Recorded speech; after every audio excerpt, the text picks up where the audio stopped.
You guys are killing me. Every one of you has come up with this 15-second pitch for yourself where you get someone, I'm going to tell you what I do.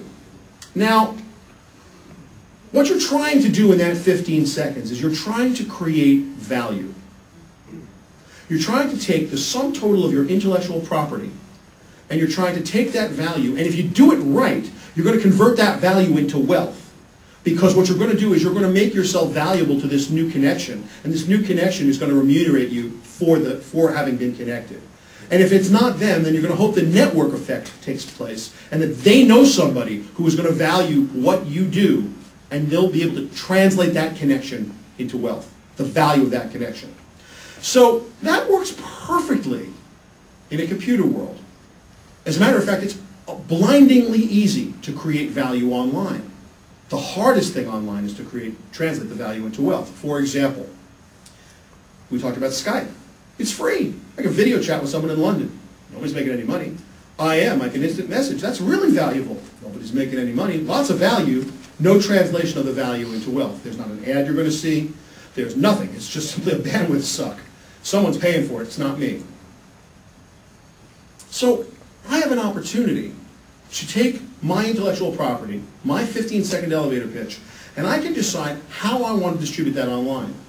So the first thing you want to do is create something of value. And each one of you in this room has something that is absolutely unique, yours alone, and it is unduplicatable anywhere on earth. And that is your own personal ability to filter information in your field of influence. I do a thing called media bites every day. I create an amazing amount of value online, modest as I am. And here's how I do it. I take the 5 stories I think are the most important stories every day, and I put them out there in the right order. Now, there are probably 500 stories about the technology, media, and entertainment business. I choose the 5 I think are most important, and I do play-by-play in color. I send out a 5-line email. It's 5 sentences, as short as I can make them. Now, if you're a busy media executive, above the scroll in your BlackBerry are the 5 things Shelly Palmer thinks are most important that morning. You can take that to the bank. You can take that to your boss says, what happened today? And you turn around and say, well, Warner Bros. Laying off 10% of its workforce. You don't even need to say more than that. By the time you get to the 3rd thing on my list, your boss thinks you're a genius, creating a lot of value. Now, I get known pretty quickly for the guy who creates a lot of value. Each one of you can create value. You can filter information through your eyes, your unique lens. It doesn't need to be sending out just 5 things. It could be sending out a tweet 3 times a day. Something happens and you think it's really interesting and you've got a point of view about it.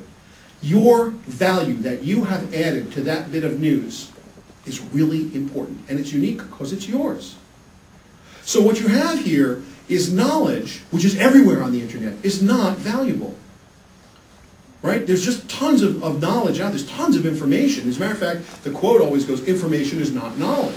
Just tons of information doesn't mean anything. You would make it valuable by adding your play-by-play or color, your commentary, adding your point of view. So everybody in America knows that Warner Brothers is laying off 10% of their staff. What does that mean to you? There's 100 news articles, each one in your own field of influence in your own business, and the business you're most familiar with. You can tweet on Twitter. You can tweet on Facebook. You can tweet on Plaxo. You can tweet on LinkedIn. A couple, 4 times a day. Start with a few followers. And follow as many people as you can possibly follow by letting it suck in your list. So you're following everybody. And then you invite people. Slowly, 2, 3, 4, 5 at a time. Whenever you see an opportunity to invite someone to follow you on Twitter or on LinkedIn. And 4 times a day, 3 times a day, once a day. But consistently, with a discipline. You put out your news item. Your thing that matters. You're creating value. You are making people go, wow, that person knows something. Maybe I'll listen to them. Maybe I'll follow them. Maybe I want to send them something that I know. So you don't need to use Twitter and these news feeds to say I got action last night, or I'm going to the bathroom, which is you see a lot of that on Twitter, and people go, oh my God, I can't believe it, these kids below the socio-techno divide, all these little kids are talking about getting action last night, or they just got this on video, or blah, blah, blah. If people in this room were in the culture, they'd be on their Facebook BlackBerry app, tweeting, wow, listen to Shelly Palmer talk, I'm just getting getting my first thing, blah, blah, blah, blah, blah.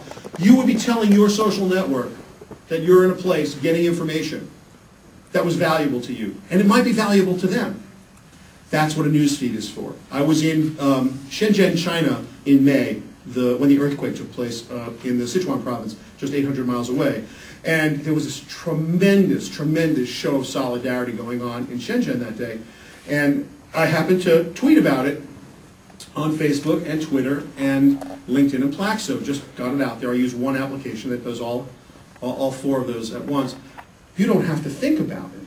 You need to be in the culture. You need to look in the culture. Your Facebook profile has to be professional and buttoned up, and you should have a lot of pictures, and you should have a lot of interesting things about your business and about that you're willing to share with people. Not your personal life. No one cares about your personal life per se. They care about the things you have of value to them. And unless you're a very, very hot-looking 20-year-old, you got nothing in a picture I want to see. I don't need to see the picture of your grandkids on Facebook, and truthfully, they shouldn't be there. And they certainly shouldn't be in LinkedIn. But if you're in business and you're trying to do business, and things about your business, if you're at a trade event, if you're talking to somebody, if you have some news, and some way to filter it, this is the ultimate use of for social media. And it doesn't stop with tweeting. That happens to be the flavor of the month. It may turn out that next year no one's tweeting anymore, that it's evolved into something else. It may turn out, and I'm almost positive, Facebook will semi-fall out of favor and something new will take its place. This is a kinetic, dynamic, ever-changing business. What you must do, what is incumbent upon each and every one of us in this room, is to not only be in the culture, but inject ourselves in the culture. You can't ignore this any more than you can ignore Outlook. And the problem everyone's having is that Outlook, your boss just put in front of you and said, use it. We're doing email now. And you kind of went kicking and screaming, but you went. Here we have software as services. Here we have a bunch of different disparate websites. Here we have a bunch of disparate programs. New ones come up every day. You don't really hear about them unless you're in the game. And you're kind of saying, wow, I don't care about that. That's for somebody else. It's not for somebody else. That is, if you could honestly say at this point in your career that a social network or social media or having an appropriate online presence is for somebody else, you are absolutely just declaring defeat. There's no way in the world you can compete against people like me if you don't have your digital stuff together. Because I'm out there every day. I'm out there in force, and I'm out there in the culture using it right. And so is everybody I compete with.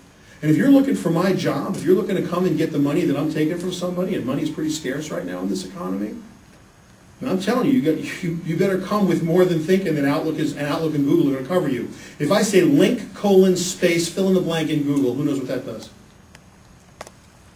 Link aggregation. And what does that mean?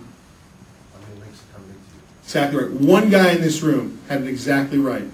That's how you determine your Google authorities for your personal or your business website. Link, colon, your website. What does it tell you? It shows you every link back to your website from the outside world. Why does that matter? Google authorities are the way that Google determines your popularity. Now, I could talk about this for hours, and it could get real technical, and it would bore the crap out of everybody in this room. But at the end of the day, not knowing that link colon is one of the most important ways you actually approach Google when you go to interview somebody, and they walk in, they've got a website, they say, we have the most popular website with 1 billion hit, blah, blah, blah, blah, blah. Really? What's your site? Oh, okay, link colon, name of his site.com, and you watch all the links come up. When 4 links come up, you know they're lying to you.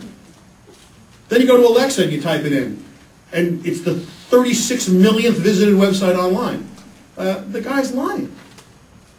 But if you don't know how to check that he's lying or she's lying, if you don't understand what they're asking or saying, you're out of the culture, then you're walking into your boss's office. Someone's going to check this out, and when they find out that you were the first line of defense and you had no idea what he was talking about, you're going to feel really bad about yourself. This sounds like it's Martian. It's not Martian. It's English, and it's really easy English. This is an easy thing to do.